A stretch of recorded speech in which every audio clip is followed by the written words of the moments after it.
Advertising is everywhere. We see it each and every single day. But do we really know the jobs that are behind this creative and persuasive execution? For those of you who do not know the definition of advertising, it is seen as the activity or profession of producing advertisements for commercial products or services. There are 4 parts to an ad agency typically. There is account services, digital services, creative services, and marketing services. Advertisers work in an ad agency in different roles to complete the work for the client. An advertising agency is seen as something that is a service-based business dedicated to creating, planning, and handling advertising, and sometimes other forms of promotions for its clients. First, we have account services. They are the link between the client and the agency. This is a very important role. Some of the jobs in this department include account managers, account executives, and account coordinators. Next, we move on to creative services. This is where the execution of ads and creation happens. In this department, you will find art directors, copywriters, artists, video producers, and video editors.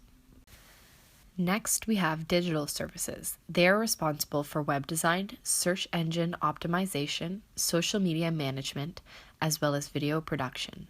Jobs in this part of the agency can include developers, information architects, coders, and usability specialists.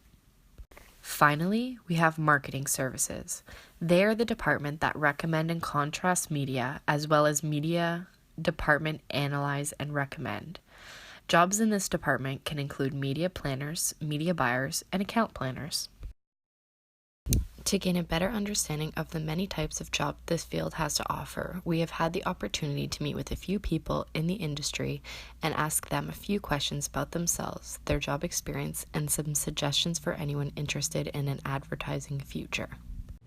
What educational background do you have? So I went to Algonquin, and I graduated in 2008 from the print media program, which is a program that is no longer offered. So it wasn't just graphic design, but it was also printing on actual Heidelberg printing presses.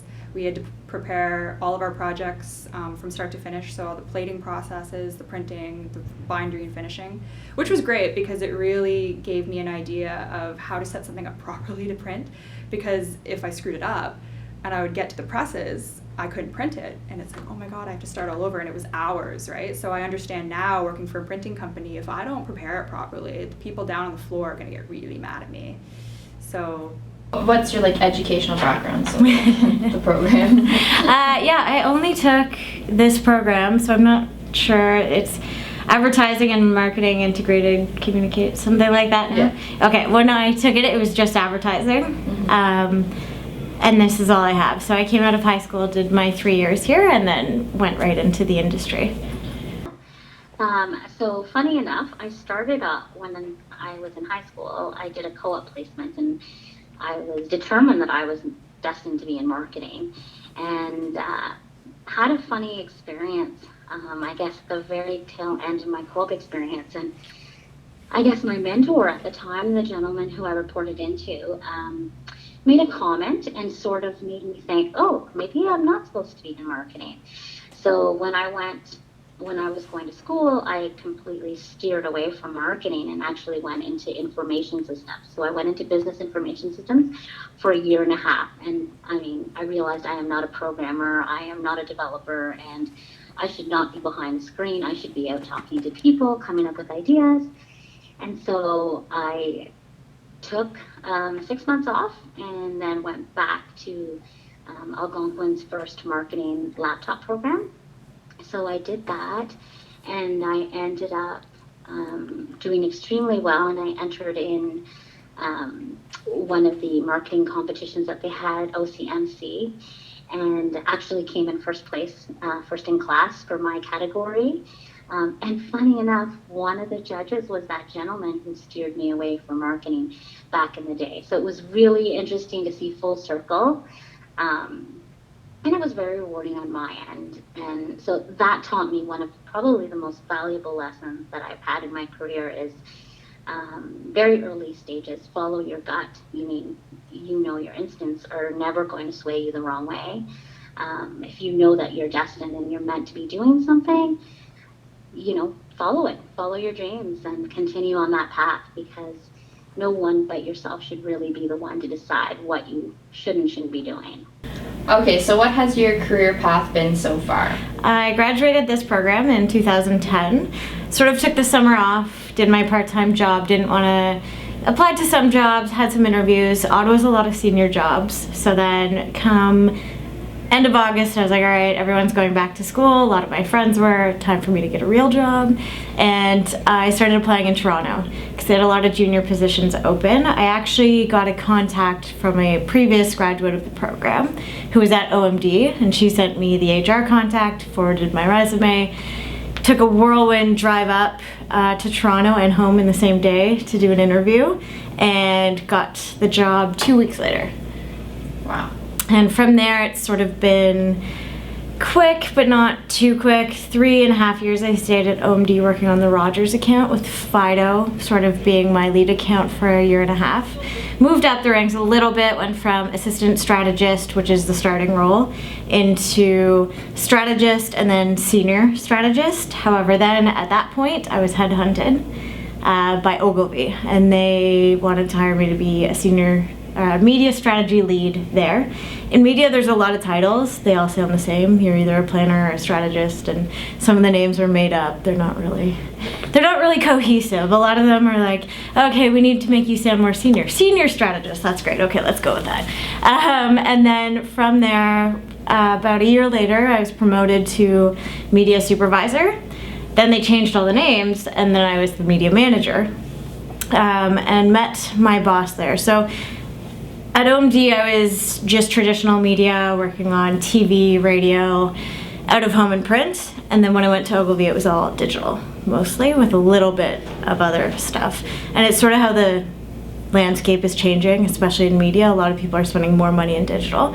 So my boss at the time, Raymond Reed from Ogilvy, left to become the president of an ad technology company. So it's a DSP, a demand-side platform. He was building technologies to help sort of media in digital grow in Canada. He built some technology, sort of got a little bit bored, and noticed a big gap in the industry, which was training. There was no formal digital training. And we sort of learned from the people that sit beside us that leaves room for mistakes. So he launched a company called the Digital Ad Lab and hired me as employee number 1. So that's what I do now. I'm the director of strategic partnerships, and I work with educators, I work with businesses, and I work with professionals off the street to get them to come in and do digital training so that they know what they're doing in the industry when they're hired. And to sort of, it's good for students too. If you graduate and you're not sure what you want to do, if you come into our digital program, 6 weeks long, and once you're done, you're basically hireable or more hireable by the industry, especially within ad operations, which is ad technology and programmatic, which is growing immensely, and there's so many jobs available right now that they can't find people. So when I graduated in 2008, which is a long time ago, I was hired as a junior graphic designer in Almont, and I worked there for 1.5 years, and that was basically learning the ropes as a graphic designer, working with clients, real clients, not just fake ones from school. Deadlines, how to work with deadlines.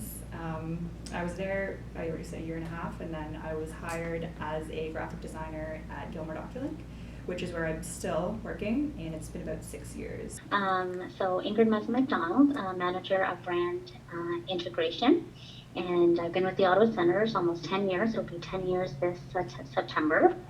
I started off in marketing, and like yourselves, trying to kind of discover what areas you want to pursue your career in.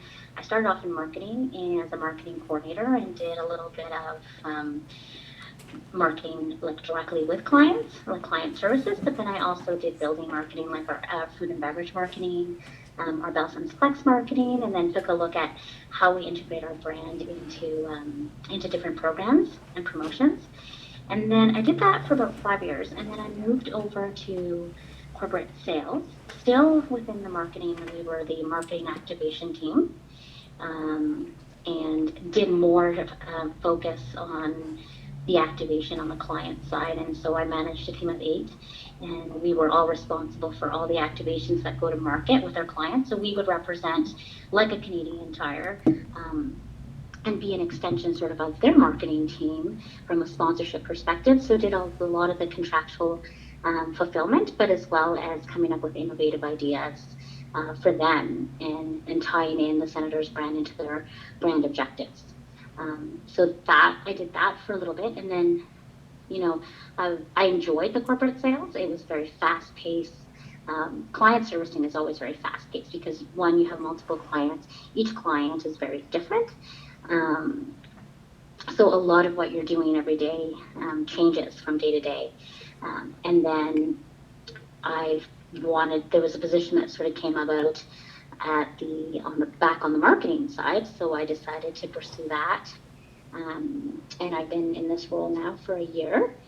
And the focus for this role is basically leading up to 2017, all the events and all the programming. So we are sharing our 25th anniversary at the same time as Canada's 150th, the NHL Centennial, and the Stanley Cup's 125th. So a lot of great things happening in 2017. So I'm sort of the lead from our marketing team, working directly with our CMO and our VP of marketing.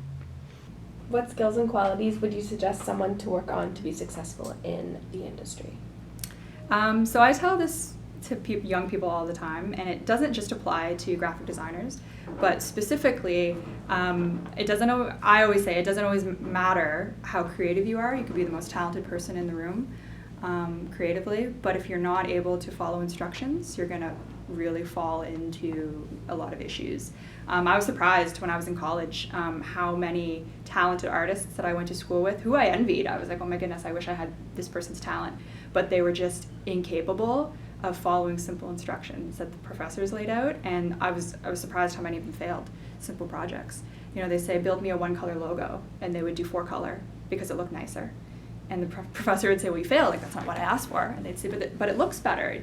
And I don't know if that's just because artists and creative people are really stubborn when it comes to their product or what they want to put out there. So I learned very early on not to let my creative stubbornness get in the way and just sort of really focus on what the customer wants.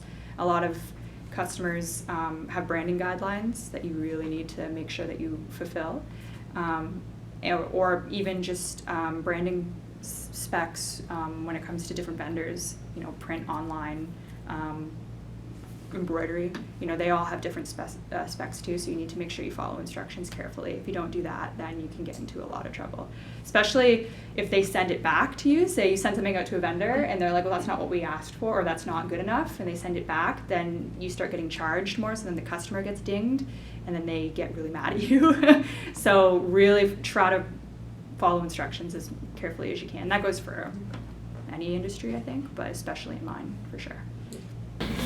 I'd stay within media. The first thing we look at when you're out of school is problem-solving skills. Are you a self-starter? So if I ask you about something, are you going to look it up and figure out how to do it? I like it when people ask me questions, that's great. But are you going to go away and take a guess at it and then come back to me whether or not it's right or wrong? It's more, if you know how to do something, I would do it. And you help out your team and always ask them if they need help. Doing that, I think, sort of helps you build relationships with your team for sure. But it also helps get the work done. And if you can help your boss get out early, they're that much happier for it.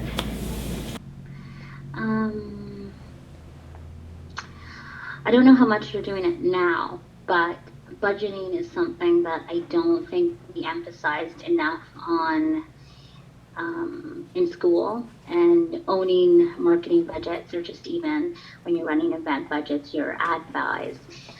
You learn the ad buys, I know, and I don't know how much you've touched upon budgeting, but budgeting is such an important component, and knowing the numbers, I think in marketing and advertising, there's a huge connection to sales, and it's really, really important to know how to manage a budget and integrate your sales and your sponsorship. So I would say that's something that I've taken away from my experience here, and I'll be able to take with me anywhere I go. So budgeting is one thing that I think at a very early stage. Had I known how much I would be focusing on that now, I probably would have just even gone and taken courses just so that I was knowledgeable and didn't have to, come in kind of green at it. But I mean, it takes time, right? Yeah.